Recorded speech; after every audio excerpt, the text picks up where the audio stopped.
Yes, for today videos guys, gagawa na naman ako ng panibagong artwork design. Ito nga po pala guys, ayan, panoorin po natin. Ayan po, tinihanda ko na nga po pala ang materyales na aking gagamitin dyan guys. Ayan nga po,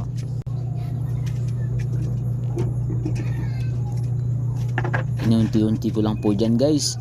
Ayan po,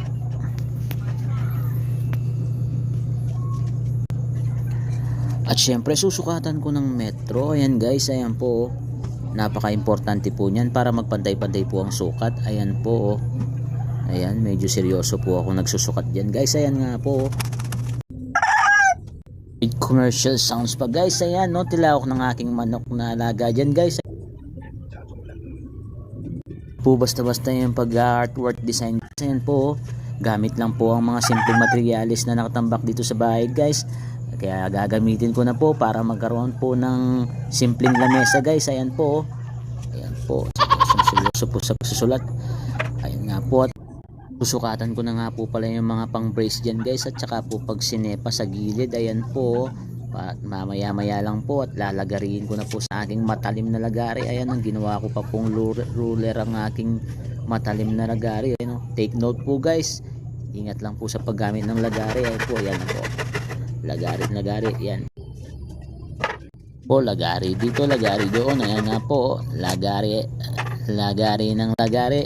Ayan, sukat pa ng sukat yan guys. Ayan po, napaka seryoso po yung paggawa ko dyan guys. Ayan po, ayan.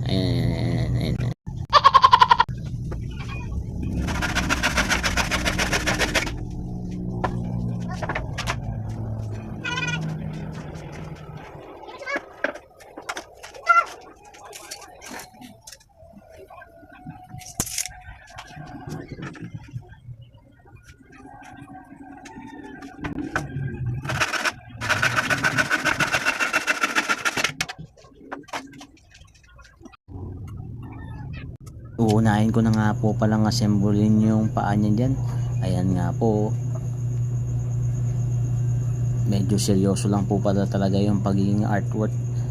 Kaya nga po pala, yung sikreto po kasi dyan, tiwala lang po sa sarili at magkaroon po ng tiyaga sa paggawa. Ayan nga po, at siyempre ingat din po sa paggamit po sa martilyo dyan. Ayan po, lalo na po sa mga minor de edad, sa paggamit po sa martilyo, mag-ingat-ingat lang po. At huwag pong gagayahin yung mga masisira na bagay na mga gawa ng mga artwork, paggawa ng mga artwork design. Ayan po, lalo na sa mga batang minor de edad pa po. Ayan po, ayan, siyempre simpleng pagsukat lang po yan para magpantay-pantay lang po yung magkabilang dulo, para magpantay-pantay po yan po. Ayan nga po, tuloy-tuloy lang po sa paggawa dyan at sukat lang po sa sukat para pantay-pantay lang po lang. Kaya nga po pala, kung meron po kayong mga simpleng mga kahoy dyan guys, ayan po, huwag nyo pong itapon yan basta-basta at magagamit pa yan sa pag-artwork. Iba-ibang klaseng pag-artwork po yan, kagaya po ito pong ginagawa kong artwork design. Ito ay paggawa po ng simpleng lamesa. Nagamit po yung mga simpleng materyales na kung iba, yung mga iba tinatapon na yung mga ibang simpleng materyales na mga kahoy. Ako yan po, ginagawa ko mas creative pa po yung paggawa yan, no?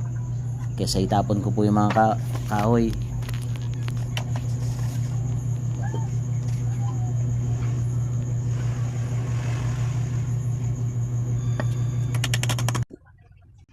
At tuloy-tuloy lang po dyan sa paggawa. Ayan po, ayan nga po, at todo ingat lang po yan sa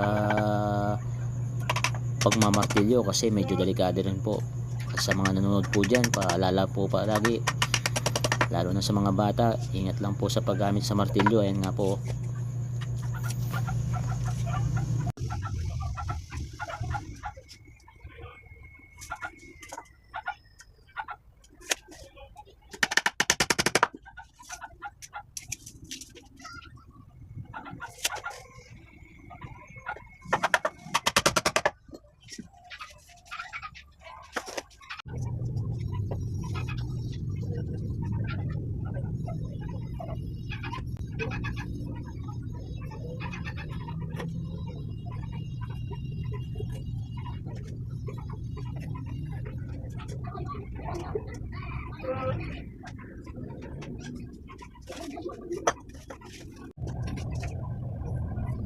At sinisikap ko na nga rin pong maitayo yung simpleng lamesa dyan gamit po yung mga simpleng materyales po na nandito lang po sa bahay.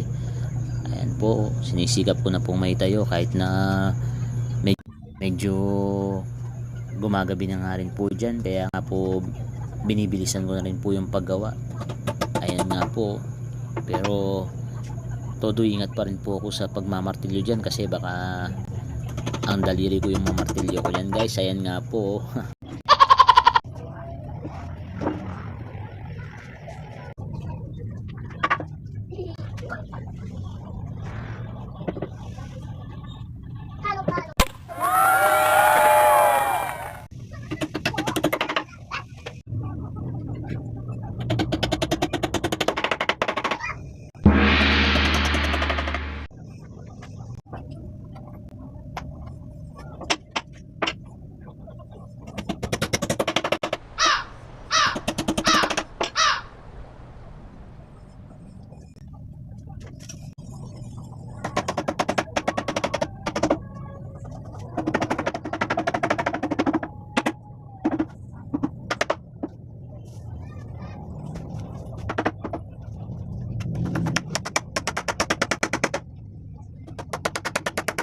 At sana po meron po kayong natutunan sa aking simpleng artwork ngayong araw guys. Ayan mo, kaya nga kahit nga po paggabi na dyan guys, sinisikap ko pa rin pong matapos ang aking artwork design guys. Kaya nga po kung sino man po yung magpapagawa ng simpleng lamesa yan guys, ayan po, gayahin nyo lang po yung aking pattern, or di kaya pwede na rin po kayong i-PM nyo ako guys. Comment lang po sa comment section para may gawa ko din po kayo. Ayan nga po, at may share ko po ang aking design. Ayan nga po, salamat nga po sa panonood at sana po nag-enjoy po kayo. Ayan nga po, maraming salamat at sa ulitin sa panonood po ng aking vlog. Sana po nag-enjoy po kayo.